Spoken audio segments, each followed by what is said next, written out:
Hi, in today's discussion, we're going to give a quick overview of Vedic civilization. See, among different chapters of Indian history that we study, after Indus Valley civilization, one of the most important civilizations, one of the most important eras which impacted Indian history was the Vedic civilization. As we have seen in the previous discussions, that approximately about 1750 BC, the Indus Valley civilization went through a decline.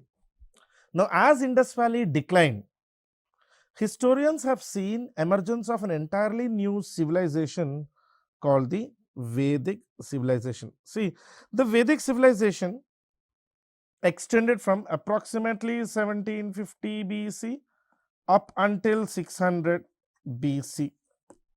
Now, as Indus Valley civilization declined, the Vedic civilization came into existence. So, please understand, for study purposes, while we say Indus Valley civilization as a time period ending between approximately 1750 BC and Vedic civilization as a time period starting from 1750 BC, one must be very clear that these were not actually events happening one after the other, but rather while this was happening, the Indus Valley decline was happening, Vedic civilization saw an emergence.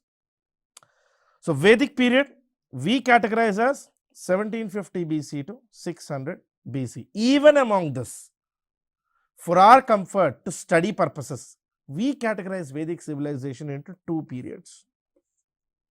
One period is 1750 BC to 1000 BC. The second period is 1000 BC to 600 BC. First 750 years, that is 1750 BC to 1000 BC, is called early Vedic. We will see the details of early Vedic as we go a little more into the discussion. The second part, 1000 BC to 600 BC, is later Vedic, the second 600 years. The origin of Indus Valley civilization was quite unknown. Very similarly, even the Vedic civilization's origin is not very concrete. We do not know exactly where they come from. There are three different theories which are given. Indo-Aryan migration theory, which basically means that Vedic people most probably came from the Aryan region, which is the steppes of Central Asia, the steppe region of Central Asia. There is another theory which is given as Indo-European, which basically again goes almost similar to that model of Indo-Aryan. The only difference they say is Vedic people were actually a linguistic community. The word linguistic community basically means people who speak a similar language across different geographical regions. People who speak an exactly similar language across different geographical regions. And then there is a whole set of historians who say, no, Vedic people actually came from India only. The native origin theory. They believe Vedic people lived or emerged from the Sapta Sindhu river system, the Indus river and its tributaries. For example, Bal Gangadhar Tilak says Vedic people came from the Arctic region. Swami Dayanand Saraswati of Arya Samaj says they came from Tibet. Historian Max Muller, who was also one of the greatest Indologists, says Vedic people came from Central Asia, mainly the steppes region. For this, he also quotes a particular inscription called the 𝗂𝗏𝗁 inscription. It is basically located in Turkestan region. Turkestan is present-day Xinjiang province of China. There we have an inscription which actually talks about Vedic gods Indra, Vayu, Varuna, Agni.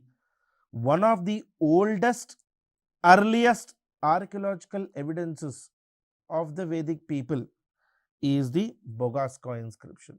Similarly, historian J.D. Rodd says Vedic people were actually a community which emerged from Bactria. Bactria is present day Afghanistan. The present day Afghanistan is Bactria. Okay. So there are multiple theories. Some say they are from Indo-Aryan, some say they are Indo-European, some say they are from the Sapta-Sindhu river. The Sapta-Sindhu region or the Indus river in the 7 river system region is, these are the Sapta-Sindhu rivers. Indus river in our Vedic culture, in our Vedic text is known as Sindhu. Jhelum river is referred to as Vitas. Chenab as Askini. Ravi river, Parushini. Bias, Vipas. Satluj, Sutudri, and also the ancient river of Saraswati, which is synonymous to present day Ghaggar river.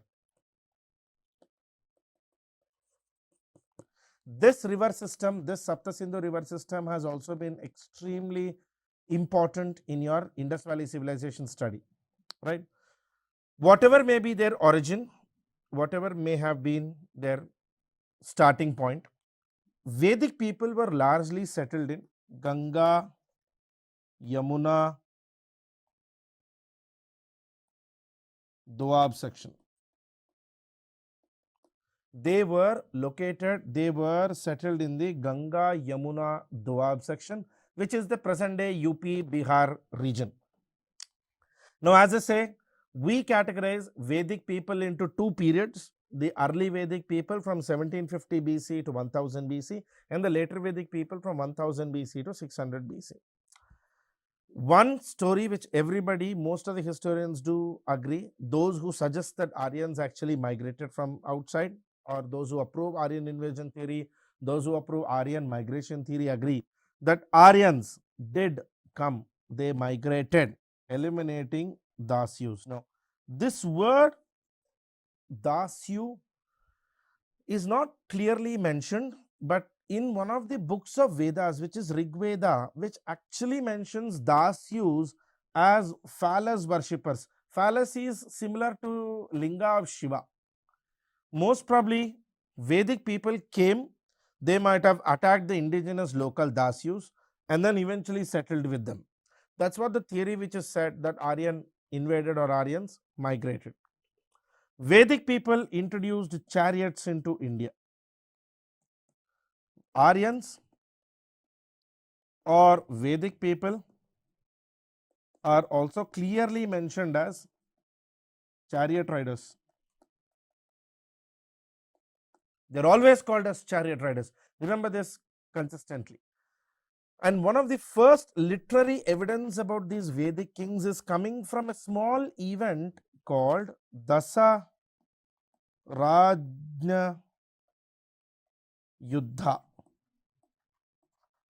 Means the Dasa means 10, Rajna kings, Yuddha fight, the battle of 10 kings.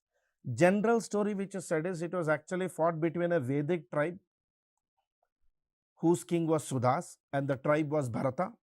They fought with Purus. Eventually Purus were defeated. Puru tribe, Bharata tribe combined to become Kauravas. Now, something similar to this is what was later written as Mahabharata. This Bharata king, Sudas, his 5 skills are the ones which are defined as the Pancha Pandavas in Mahabharata. We believe this 𝗧𝗦𝗔𝗧 𝗦𝗔𝗧 is actually the earliest reference to the story of Mahabharata, the great battle of Mahabharata. Now, Vedic people are actually iron ore people. This is where we see the usage of iron ore, iron axes, iron settlements, because see, if you observe, they moved from Indus Valley region up until Ganga, Yamuna, Doab. Now, this Ganga, Yamuna, Doab is an iron rich. It happens to be iron rich territory even today. Your Jharkhand, UP, Bihar, Chhattisgarh section even today has a lot of iron ore. Western Gangetic plains.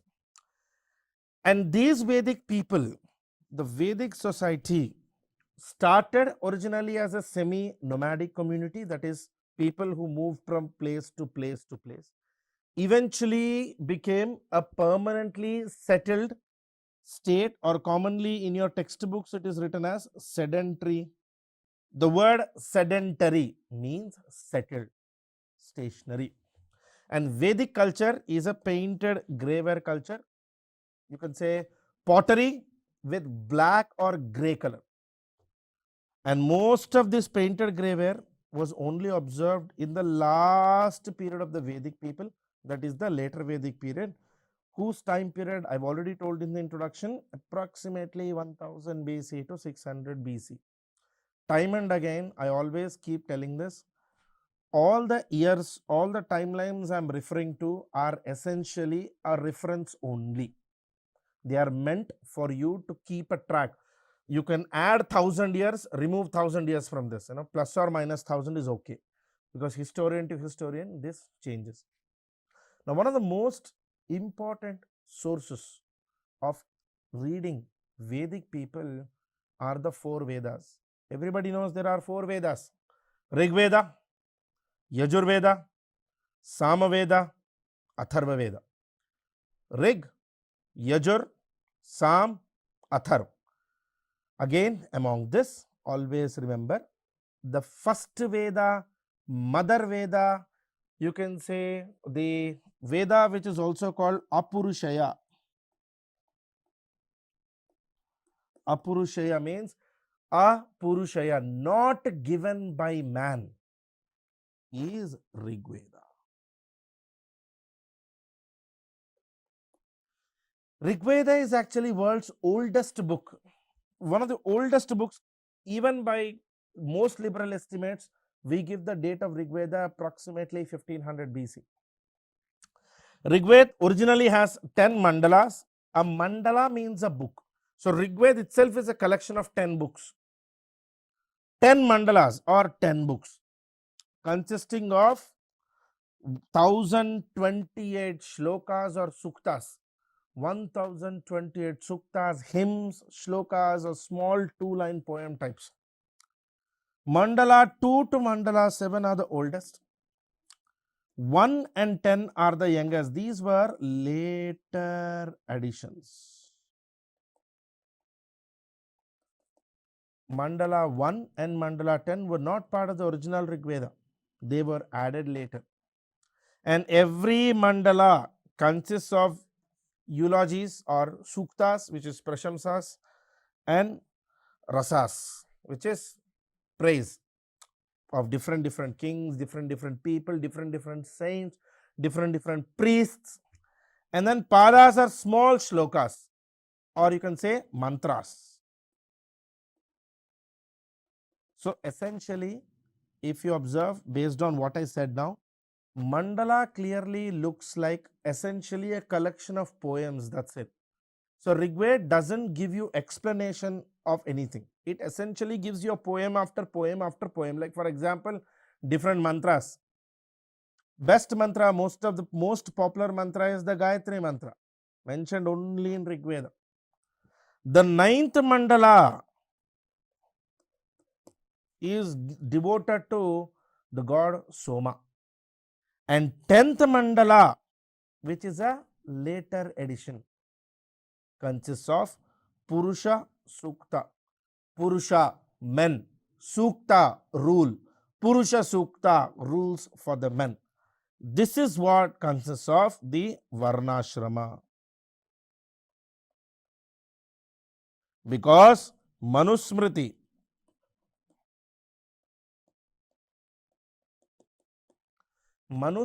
which was compiled during the Gupta period, is part of the Varnashrama, or Manusmriti is the source of Varnashrama. Manusmriti is mentioned under Purusha Sukta in Rig Veda, the Chaturvarnashrama. Rig Veda also has an attached Brahmana. See, every Veda is essentially a poem. A Veda, if you read by itself, you can't understand much because they are just poems. They need to be given explanations. Those explanatory books are called Brahmanas. Brahmanas are basically prose explanations. of Veda. Prose explanation of a Veda is a Brahmana. So Rigveda has 3 Brahmanas: Aitreya Brahmana, 𝗂𝗽𝗍 Brahmana, Samkhyana Brahmana. So it gives you details of each of the mandalas. Some mandalas are mentioned in Aitreya Brahmana, some are mentioned in 𝗂𝗽𝗍 Brahmana. Then each mandala is described. Like for example, Gayatri Mantra. What does the statement of Gayatri Mantra mean? What are the preconditions of it? What are the post conditions of it? All of this is detailedly explained in Aitreya Brahmana. Supportive of Rigveda is Yajurveda. Yajurveda, Yajus means ritual or yagna. All our rules of yagna, all our rules of rituals, yagna, homa, everything is coming from Yajurveda. That's why Yajurveda is also called the book of Advaryus or priests. The priests must follow the process of the ritual based on Yajurveda. It gives the procedures, the techniques, the rituals. See, there are some yagnas where you can't touch the water with your fingers, rather you touch with a leaf. In some you touch with a flower. In some you put ghee in the yagna from the front, in some you put from the back. All these rules are mentioned in Yajurveda. Which ritual, which technique? It has 2 types: Shukla Yajurveda, Krishna Yajurveda. Shukla, white; Krishna, black. Basically, Shukla Yajurveda discusses strict static rituals. There are some yagnas or some rituals which do not change from community to community, people to people, to region to region. They remain the same. Like for example, Pinda Pradhana, after the people's death, the karma kanda which people do, it doesn't change based on your varna or your community or your region or your tradition. It remains the same. Those are mentioned in Shukla Yajurveda. That's why it is sometimes mentioned as white rituals. Krishna Yajurveda are those which are very dynamic, black rituals. For example, marriage. Marriage changes from community to community, varna to varna. Even within the same varna, it remains different. Some people put a fire and go round. Some people don't put fire and still go round. Some people don't go round at all. So it depends. Those kind of rituals which are not very static, which are not fixed, those are called Krishna Yajurveda. And so Krishna Yajurveda rituals keep changing from generation to generation, region to region, people to people. All of this is mentioned in Yajurveda. Yajurveda, just like Rigveda, is also supported by some Brahmanas: Kashtaka Brahmana, Maitrayani Brahmana, Kapilatakhata Brahmana, and Tatriya Brahmana. Again, these are, as I said, Brahmanas are prose explanatory systems. They explain shlokas which are mentioned in Yajurveda. The third Veda is Samaveda. Commonly you can believe or you can remember Samaveda as the Veda of music and mantra. This is the Veda of melodies, Veda of chants. This is the Veda which is related to public worship.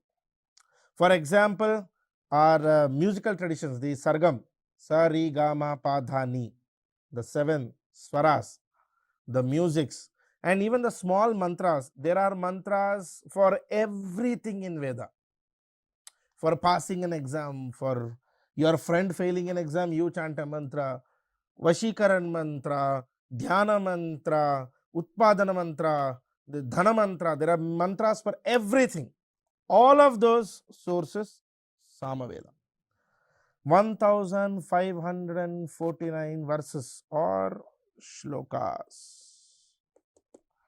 75 verses, all have been taken from Rigveda except 75. 75 are non-Rigvedic. Now, a doubt may come to you, sir, how are they adding those? During the Gupta period, until Gupta period, remember, Vedas were essentially oral tradition. They were not written. There is no book. The first time when Vedas were even written on Talapatras is during the Gupta era. When writing these in Gupta era, all these additions and amendments were done. There are two Upanishads which are part of Samaveda, the Chandogya Upanishad, Kena Upanishad. Upanishada basically means a philosophical book. After you read Vedas, you get explained about the Vedas in Brahmanas. Eventually, you can question the Veda in a series of books called Aranyakas. Once you read Veda, Brahmana, Aranyaka, you get to read Upanishada. Upanishada is a philosophical book where you ask metaphysical questions, you try to understand different intricacies and different information of Vedas from a very deep perspective. Chandogya Upanishad, Kena Upanishad, like this there are 108 Upanishads, each associated to some or the other Veda. Chandogya, Kena are attached to Samaveda. Samaveda is considered as the root of Indian classical music and dance because the mother of Indian music and classical dance is 𝗳𝗶𝗃𝗃. There is a small Veda called 𝗳𝗶𝗃𝗃 and also Natya Shastra written by Bharata Muni. They both are part of Samaveda. Natya Shastra by Bharata Muni and 𝗳𝗶𝗃𝗃. They both are part of Samaveda. So all our songs, all our classical music come from Samaveda. There are three recensions of the text of Samaveda. Three ways of projecting it. Jaiminiya, the one given by Saint Jaimini. Ranayayana, given by Rana. And Kaustubha gave this. Different ways of presenting Samaveda. Samaveda Samhita is not meant to be read as a text. It is like a musical score sheet that must be heard. That is why, this has always been the tradition. Samaveda is not something like you take a book and start reading it. It has always been a recital. The Guru recited it to the student.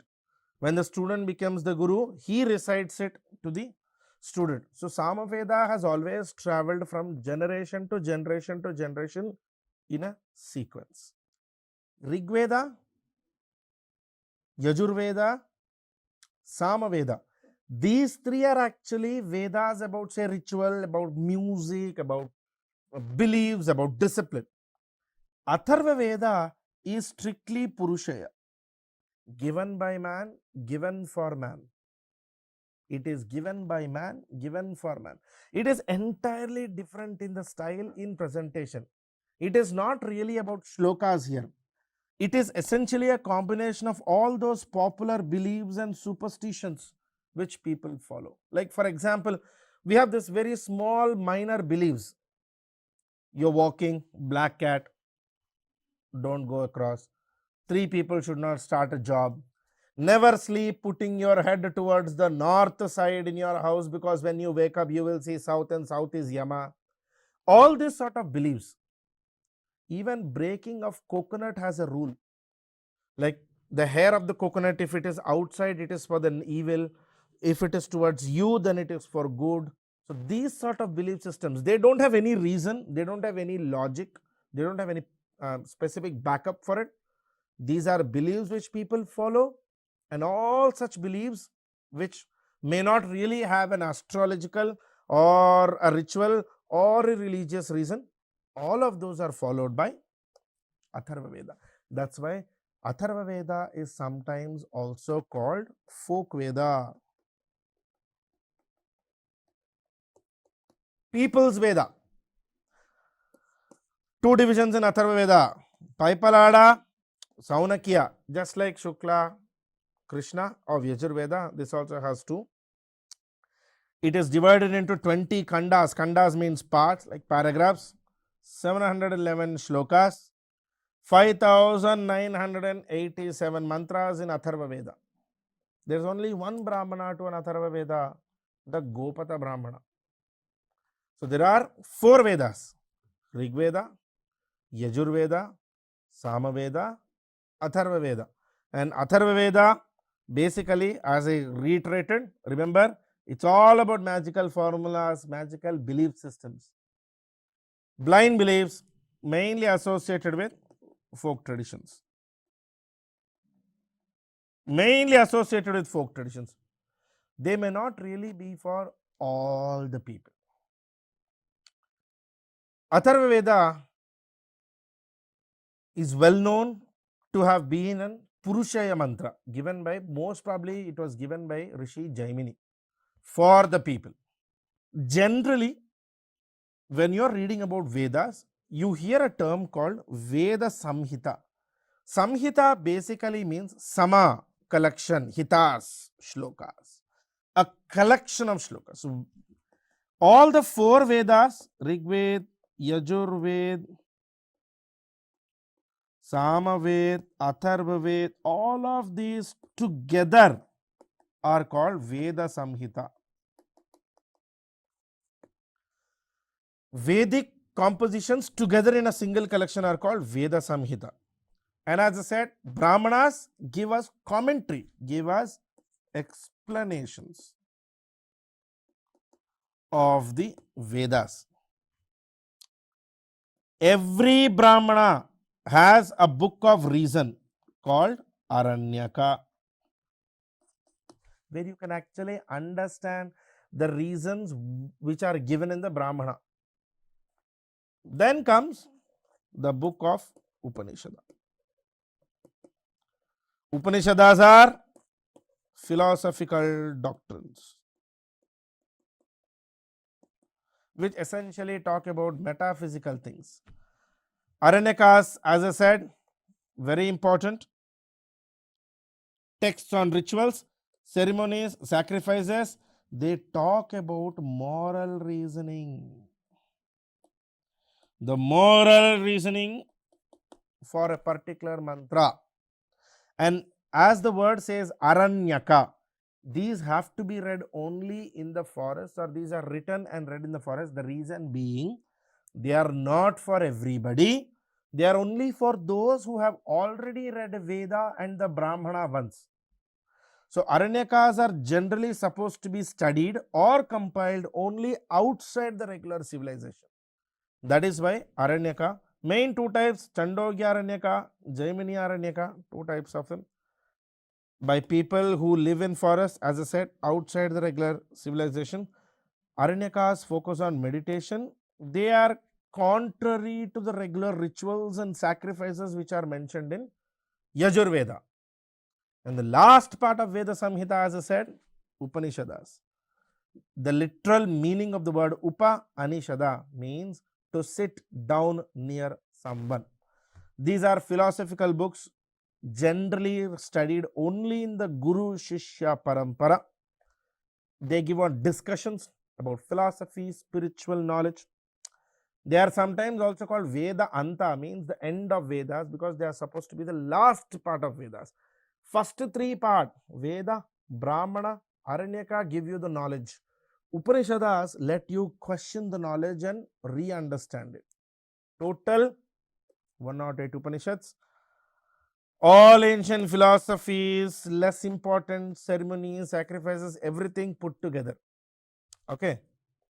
It questions nature, it questions fate of soul, Atma, Paramatma discussions. All of these are mentioned in Upanishads. Upanishads also give a sort of spiritual interpretation to Vedas. Most famous quotation that all of you know, 𝗧𝗦𝗧 𝗚𝗧, which is written under the emblem of India. Emblem has been in news a lot. Mundaka Upanishad. It's coming from Mundaka Upanishad. 𝗧𝗦𝗧 𝗚𝗧. Truth alone shall triumph. This entire corpus of Veda Samhita forms a major part of Vedic literature. Samhitas. A Veda Samhita includes Veda, 4 of them, plus Brahmana, plus Aranyaka, plus Upanishad. Veda Samhita in general sense is basically called Shruti or Shruti literature.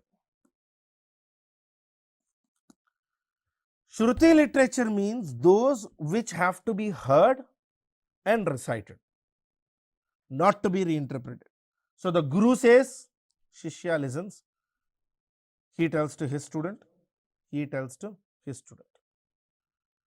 About the Smriti literature, we will continue in the next session. There is more to Vedic literature and Vedic society. That's it in this session. Thank you. Bye-bye.